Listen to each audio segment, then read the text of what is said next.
तो आपके सवाल अगर आ रहे होंगे तो उसके जवाब हम देंगे। यहाँ बच्चे बैठे हैं पिछली बार की तरह, वो सवाल बताते जाएंगे।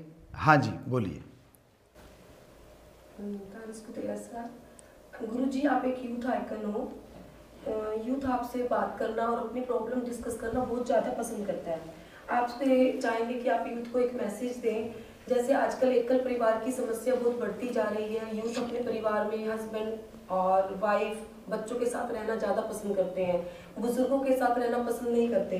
तो आपसे चाहेंगे कि आप मैसेज दें कि वो परिवार के साथ रहें, क्योंकि बुजुर्गों को एक टाइम में परिवार की ज़रूरत पड़ती है, वो अकेलापन बहुत महसूस करते हैं। हाँ बिल्कुल, बच्चों को, नौजवानों को अपने माँ बाप के साथ रहना चाहिए। अभी हमने डिजिटल फास्टिंग जो शुरू की है, एक बच्चे का अनुभव आपको बताते हैं। उसने बोला, गुरुजी मैं हमेशा फ़ोन पे लगा रहता था, जब से आपने बोला 7 से 9 तो परिवार से बातें करो, मैंने परिवार से बातें करनी शुरू की तो तब मुझे पता चला कि मेरे घर में तो हीरो भरे पड़े हैं। जो मैं बाहर ढूंढा करता था मुझे मेरे घर में मिले, क्योंकि आपके माँ बाप बुज़ुर्ग जो हैं उनको तजुर्बा है ज़िंदगी का। बहुत सारा नॉलेज आप किताबों से ले सकते हैं, बहुत सारा नॉलेज आप अपने यार दोस्त मित्रों से ले सकते हैं, लेकिन एक नॉलेज ऐसा होता है जो उम्र सिखाती है। जैसे जैसे उम्र बढ़ती है आदमी वो सीखता चला जाता है। तो इसलिए वो बुज़ुर्ग जो हैं, आपके माता पिता जो हैं, वो आपके लिए बहुत बहुत प्रेरणा स्रोत हो सकते हैं। उनके पास ज्ञान का भंडार होता है, आप उनका साथ दें। और ये हमारी संस्कृति भी है।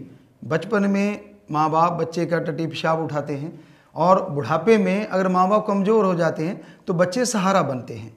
ये हमारी ऐसी संस्कृति है जो पूरे वर्ल्ड में नंबर 1 है। तो हम अपने बच्चों से यही, सभी से जो भी सुन रहे हैं, हाथ जोड़ के विनती करेंगे कि प्यार से आप अपने माँ बाप के साथ पेश आया करें और उनका सत्कार करें, उनके साथ रहा करें, क्योंकि इकट्ठे रहेंगे तो बहुत सारी चीज़ें जो आप बाहर ढूंढते हो सकता है आपको घर से ही मिल जाए। ऑनलाइन गुरुकुल के माध्यम से आपसे जुड़ने का मौका मिला, आपसे आपकी बातें सुनी, जिसने हमें बहुत ज़्यादा इन्फ्लुएंस किया। आपसे चाहेंगे कि जैसे आपने शास्त्राम जी शिक्षण संस्थानों को बनाया है, उसमें पढ़ने का सौभाग्य बहुत ही कम लोगों को मिलता है। आपसे चाहेंगे कि कुछ ऐसा करें कि ऑनलाइन कोर्सेज भी शुरू किए जाए, ताकि हम भी उन शिक्षण संस्थानों का एक हिस्सा बन सकें। ये तो शिक्षण संस्थान जो चला रहे हैं वो लोग जाने, हम जरूर उनसे कहेंगे, गुजारिश करेंगे कि ऐसा ऑनलाइन अगर वो शुरू कर सकते हैं तो करें, क्योंकि हमारा काम तो राम नाम का है, प्रभु की भक्ति का है। उससे रिलेटेड कोई भी बात होती है तो हम जरूर कहते हैं।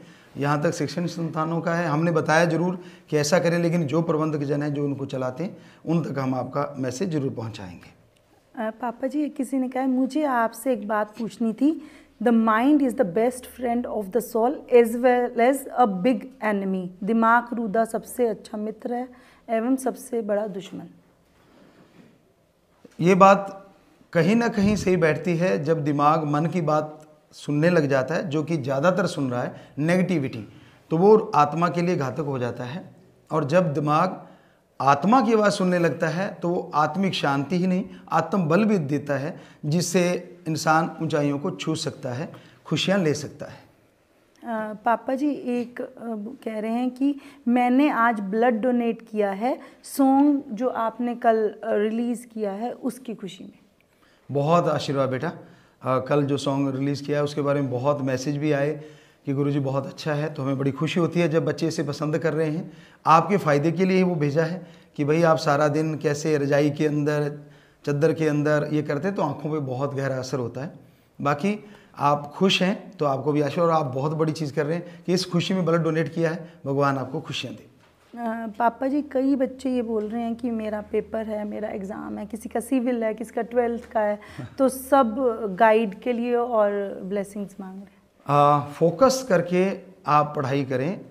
हमारे अकॉर्डिंग ये सबसे बढ़िया तरीका है जो हम भी करते रहे कि रात को सो जाएं और अर्ली मॉर्निंग उठ के पढ़ाई करें, क्योंकि जब बिल्कुल थकावट नहीं होगी, माइंड फ्रेश होगा, तो आप पढ़ाई करें। यानी उठें, पानी पिएं, फ्रेश हो लें, नहाना है तो नहा लें, तो मुंह धो लें, और फिर आप जो पढ़ेंगे आपकी मेमोरी में बढ़िया फिट बैठेगा।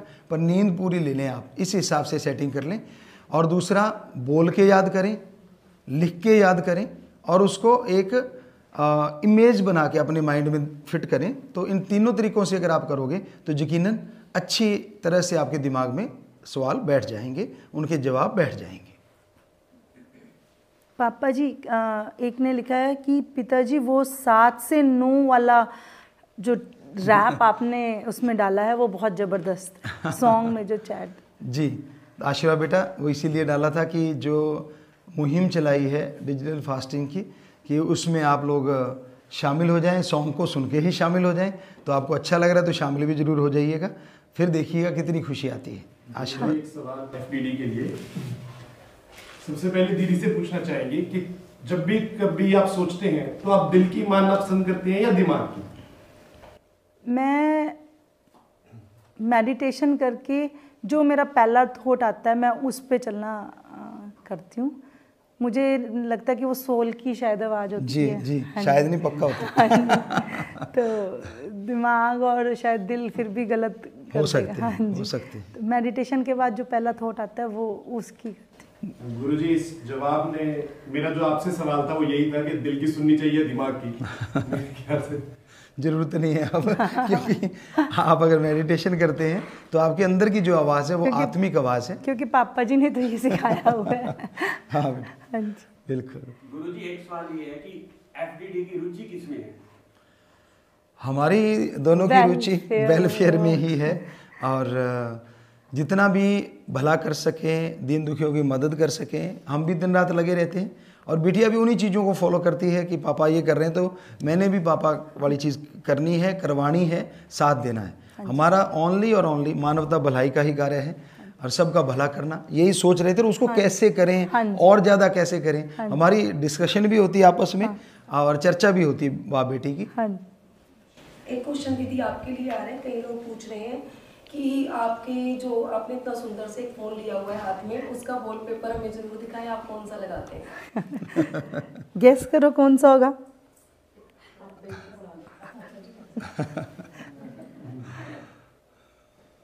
ये तो गैस करना बड़ा आसान है। बेटी बाप का ही लगाती है और बाप भी गुरु हाँ जी। और माँ भी हैं। हाँ जी। गुरुजी बच्चों को शुरू से ह्यूमैनिटी और स्पिरिचुअलिटी रिलेटेड नॉलेज कैसे दें ताकि वो बुरी आदतों में ना पड़े? हाँ, शुरुआत से देना चाहते हैं तो माँ, जो हमारी बेटी है वो माँ अपने बच्चे को जब दूध पिलाए तो सुमरण करे, भक्ति करे और प्रार्थना करे कि हे प्रभु, हे राम, ऐसा कुछ कीजिए कि मेरा बेटा आने वाले समय में जैसे जैसे बड़ा हो, इंसानियत का पुजारी हो, नेक इंसान बने, तरक्की करे। तो क्योंकि ये कहावत है हमारे धर्मों में जो सच्चाई लिखी हुई है, जैसा खाओ अन्न वैसा होए मन। तो साइंस भी इस चीज़ों को मानने लगी है। और ऐसे जैसे बच्चा बड़ा होता जाता है तो सुमरण करके ही खाना बनाइए, प्रार्थना करके बनाइए कि वो अच्छा इंसान बने और तरक्की करे। तो यकीन मानो, और उसको बताते भी रहिए तो यकीन मानो वो जरूर अच्छा बनेगा और जरूर तरक्की करेगा। गुरुजी आपने इस बार ऑनलाइन गुरुकुल के माध्यम से इतने प्रण करवाए और जिसमें डिजिटल फास्टिंग भी है, ऐसे ऐसे यूनिक आइडिया कहाँ से आते हैं आपके पास? ये हमें भी हैरानी होती है कि आते कहाँ से हैं। कई बार सोचते हैं तो आइडियाज़ देने वाले हमारे दाता रहबर शास्त्रनाम शाह मस्तान जी हैं, ओम हरि अल्लाह राम जी हैं, जो ख्याल देते हैं हमेशा वो भगवान परमात्मा।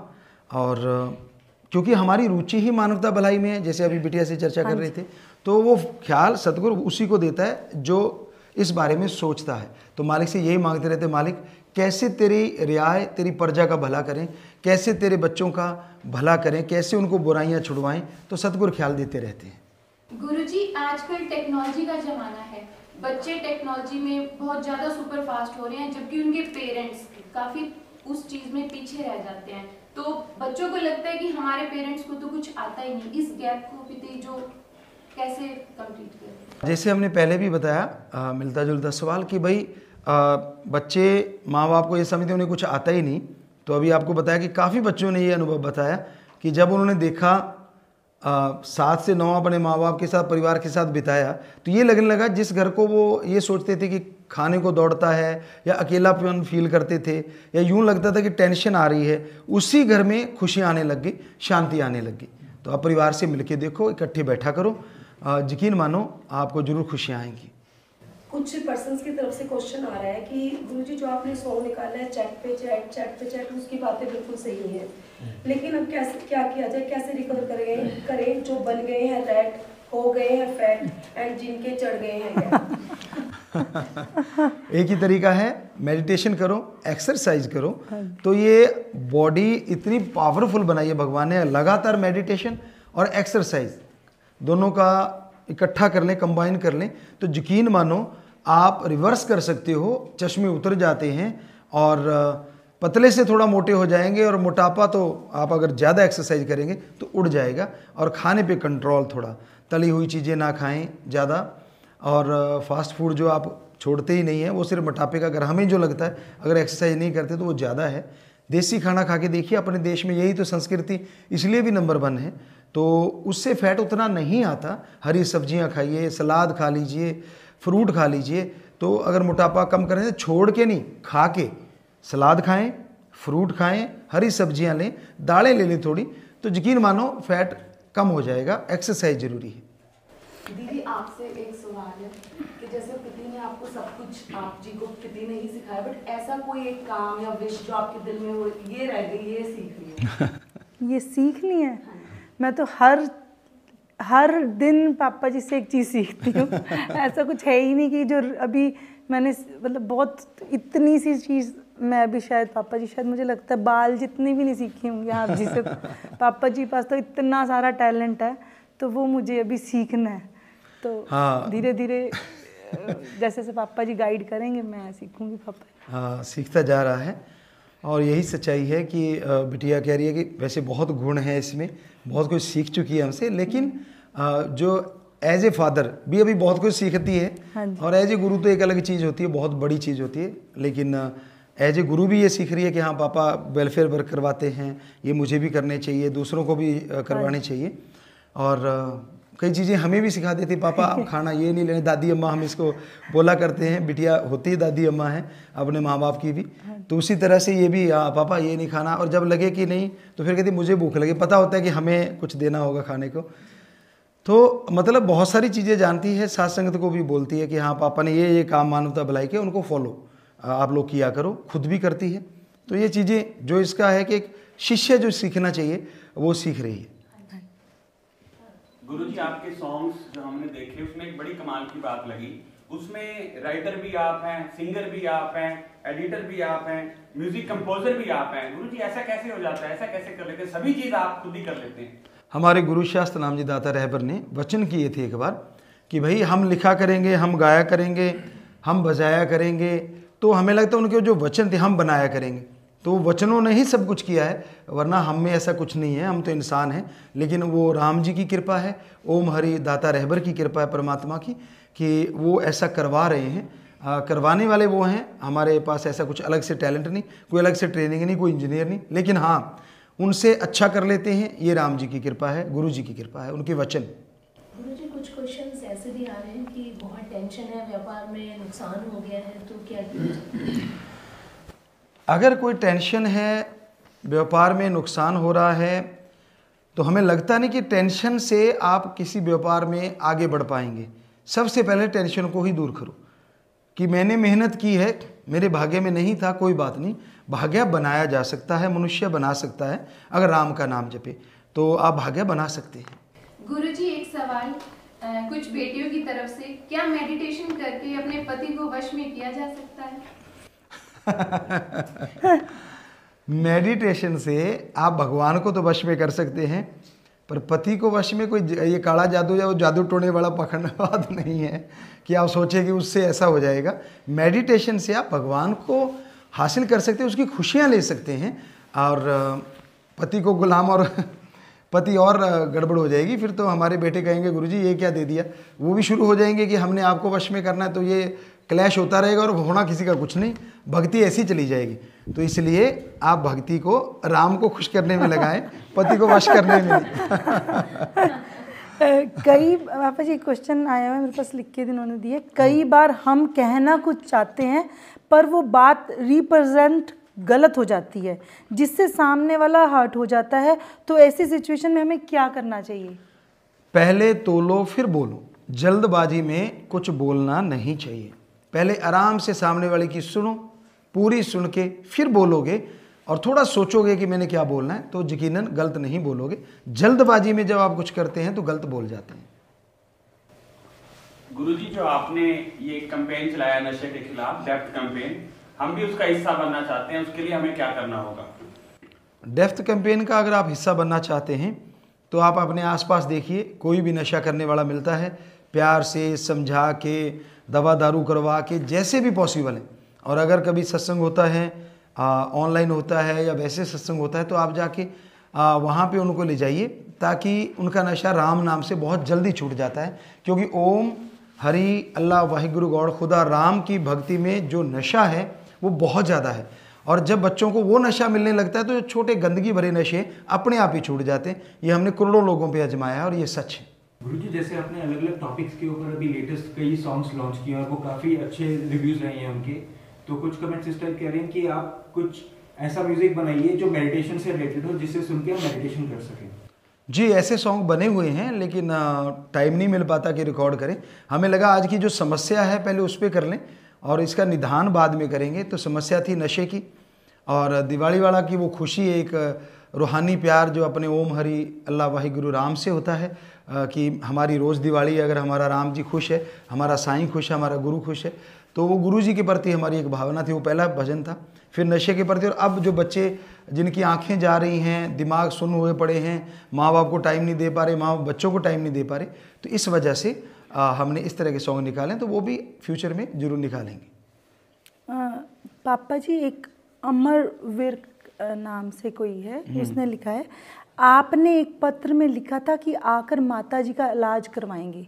40 डेज में मैंने ऐसे ऑनलाइन भी नहीं देखा, और आपके उन शब्दों का क्या कोई मोल नहीं रहा? शायद आपका भ्रम है। यहाँ पे डॉक्टर आए हैं और माता जी का स्पेशली इलाज हमने करवाया है। जो भी उनको ट्रीटमेंट चाहिए था वो बिल्कुल ठीक होके गए हैं। यहाँ पे डॉक्टर आए हैं, लगातार उनका ट्रीटमेंट चला है। अब आपको दिखा के थोड़ी ना ट्रीटमेंट करेंगे कि देखो हम अपनी माता जी का ट्रीटमेंट कर रहे हैं। आप अपनी माता जी का किया होगा, पिताजी का किया, क्या आपने कभी उसको दिखा के किया है? हमें दिखावा पसंद नहीं है, हमने करना पसंद है, वो हमने किया है। पिताजी, आपने जो एक वेलफेयर वर्क शुरू किया है, दिया जलाने वाला फ्लेम हम हर रोज जलाते हैं, जिससे हमें खुद भी फील हुआ कि जो हमारे घर के सदस्यों को बुखार, खांसी, जुकाम जल्दी जल्दी हो जाता था, बच्चों को हो जाता था, उसमें काफ़ी फर्क पड़ा है। इसके लिए बहुत बहुत धन्यवाद। जी बिल्कुल, पुराने समय से हमारे धर्मों में है कि अगर आप सुबह सुबह हवन करें, जैसे घी अग्नि पे डालते हैं, कुछ ऐसी चीज़ें डाली जाती हैं जिससे बैक्टीरिया वायरस भाग जाएं। क्योंकि आपको पहले भी हमने चर्चा की, हमारे पाक पवित्र वेदों में महासाइंस है, इंसानियत के भले के लिए, आदमी के भले के लिए, उसमें बहुत लिखा हुआ है। तो ये उसी का एक पार्ट है कि अगर सुबह सुबह एक घी का दिया या तेल का दिया जला के आप उसको रख लेते हैं घर में या कमरे में, तो यकीनन उससे बहुत फ़ायदा होगा। लेकिन ख्याल जरूर रखना है, दिया ऐसी जगह हो कहीं कपड़ों को या किसी को आग ना लगे। कल को कहीं आपकी लापरवाही से ऐसा होता तो वो आप जानते हैं कि जिम्मेवारी आपकी होती है। लेकिन इस तरह से रखेंगे कि पूरा सावधानी के साथ, तो वो दिए से फ़ायदा बहुत होता है। आपको फ़ायदा हुआ, जो भी ऐसा करेगा राम जी उसका भी फ़ायदा करेंगे। गुरुजी, आप जी ने जो लास्ट में हुक स्टेप किया है चैट टू चैट सॉन्ग में, बहुत ही माइंड ब्लोइंग है। इसको कैसे प्लान किया, कैसे कोरियोग्राफ किया? बस जल्दबाजी थी, और क्योंकि कल ही वो सारा शॉट हुआ है, सीन कल ही लिए गए शाम को, वो भी लगभग 6 बजे के करीब।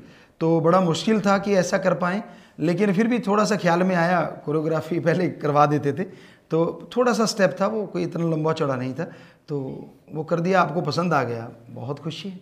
गुरुजी, आपके 6 करोड़ बच्चे हैं, तो उनमें छोटे बड़े हर उम्र के हैं, तो आप सबके साथ कैसे तालमेल बिठा पाते हैं कि उनको केयर भी करते हैं, सारा कुछ मैनेज करते हैं? लोग तो घरों में 2 बच्चों को नहीं संभाल पाते।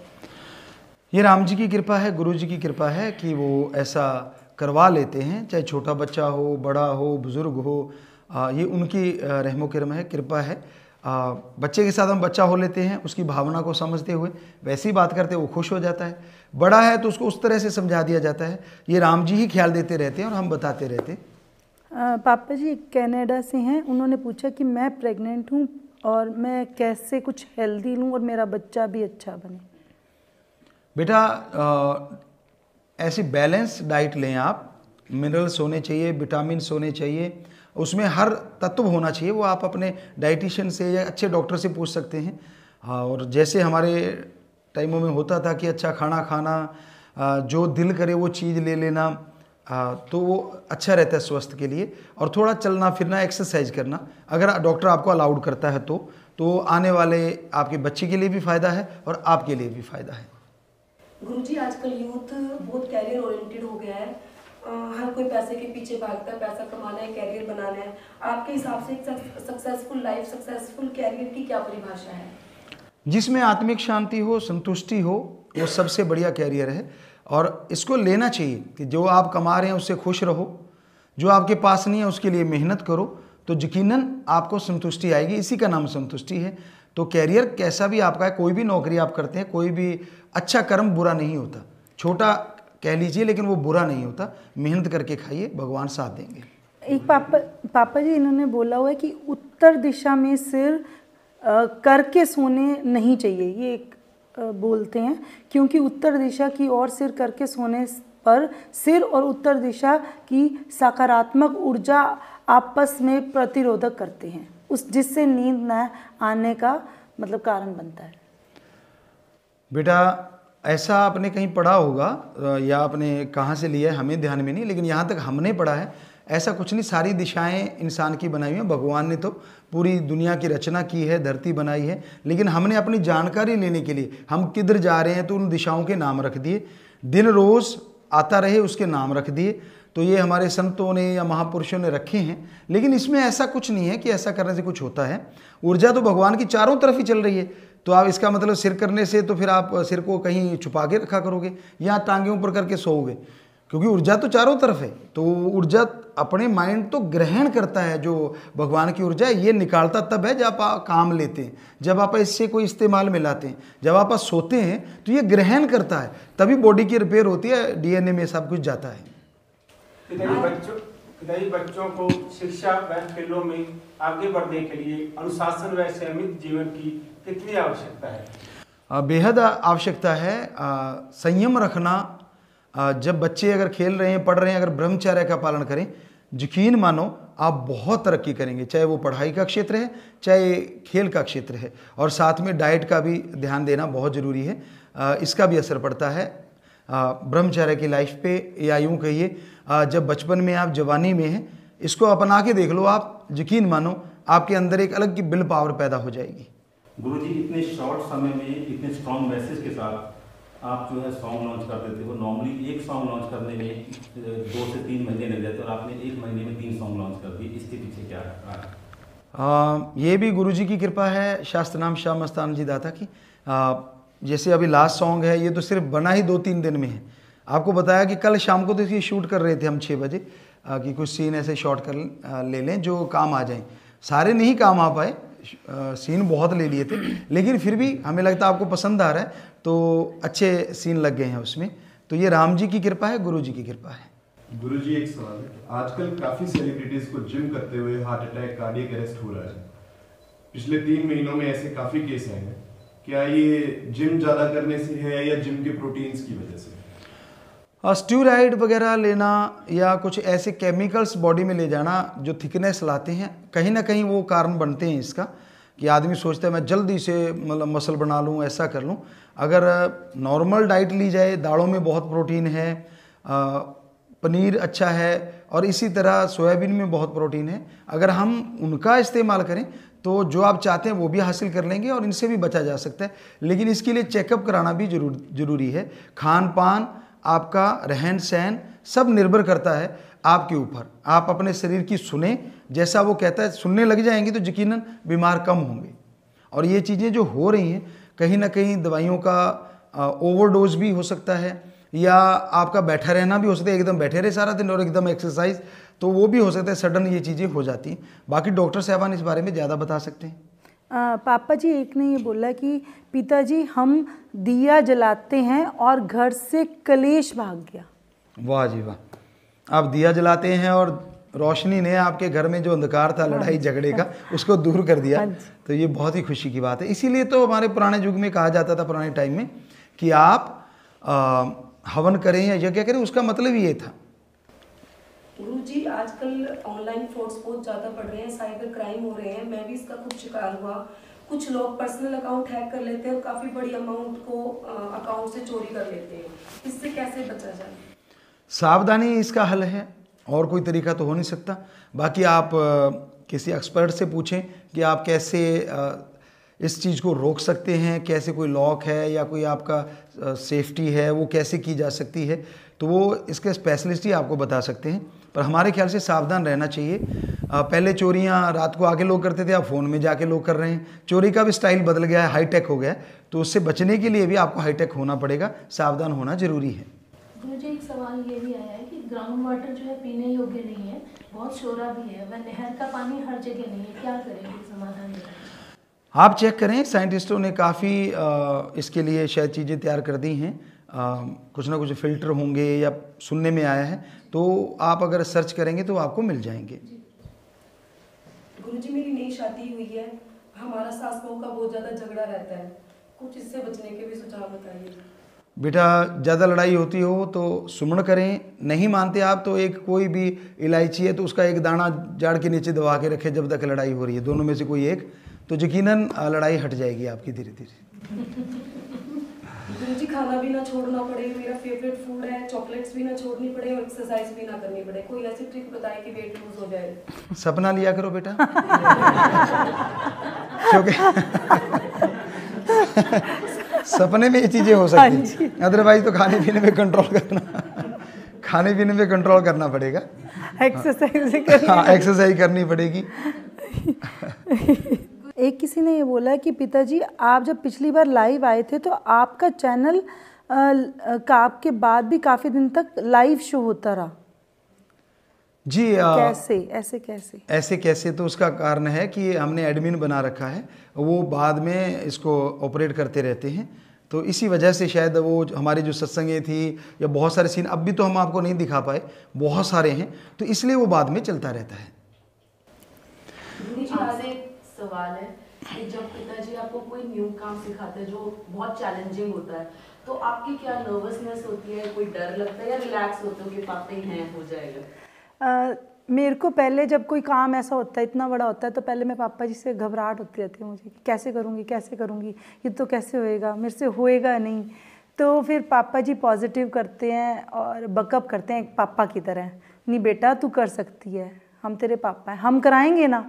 तो फिर उस मोटिवेट करते पापा जी, फिर उसके बाद मेरे में आ जाता कि नहीं मैं अब कर सकती, फिर उसके बाद फिर नहीं, फिर कोई ऐसा नहीं होता कि मैं थक गई या पापा जी जैसे आपने एक्सरसाइज का बताया, फिर नहीं, फिर पापा जी ने कहा है तो इस पे करना है और हो भी जाता है पापा जी। बिल्कुल होता है। हाँ जी, क्योंकि बचपन से ही मोटिवेट करते रहे हैं, तो अब इतना कॉन्फिडेंस आ गया कि हाँ पापा ने जो कहा ये काम, और काम कौन से करने हैं, मानवता भलाई के करने, अच्छे काम करने, कोई अपना पर्सनल काम नहीं इसने कहना ना, हमें कोई इसका होता है।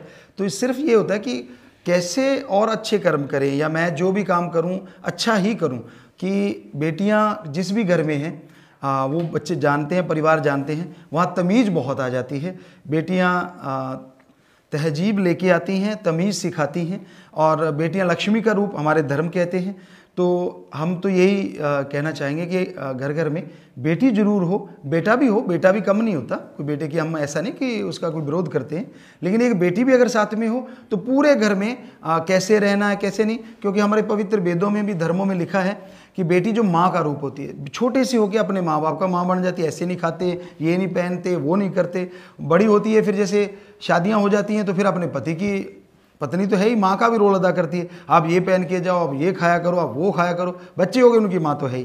तो इसलिए धर्मों में बेटियों को माता का रूप भी दिया गया है।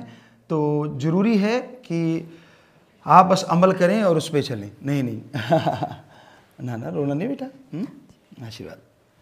सो कहने का मतलब हर बेटी ही ऐसी होती है, भावुक होती है अपने पापा के लिए, अपनी माँ के लिए, परिवार के लिए, पूरे के लिए। इसलिए तो हम कहते हैं कि बेटी होना बहुत ज़रूरी है, और वो भी बहुत गुणों वाली हो तो कहना ही क्या है।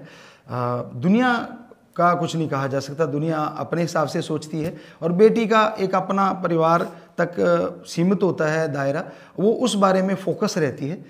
तो समय काफ़ी हो चला है, तो होता ही है कि मम्मी पापा की जब बात चलती है, भावुकता आना बेटियों के लिए लाजमी होता है, और गुरु हो फिर मम्मी पापा तो फिर कहना ही क्या। तो हर गाइड किया है, बात भी गाइड किया है। सो आशीर्वाद आप सबको भी आशीर्वाद, मालिक सबको खुशियाँ दे, बहुत बहुत आशीर्वाद।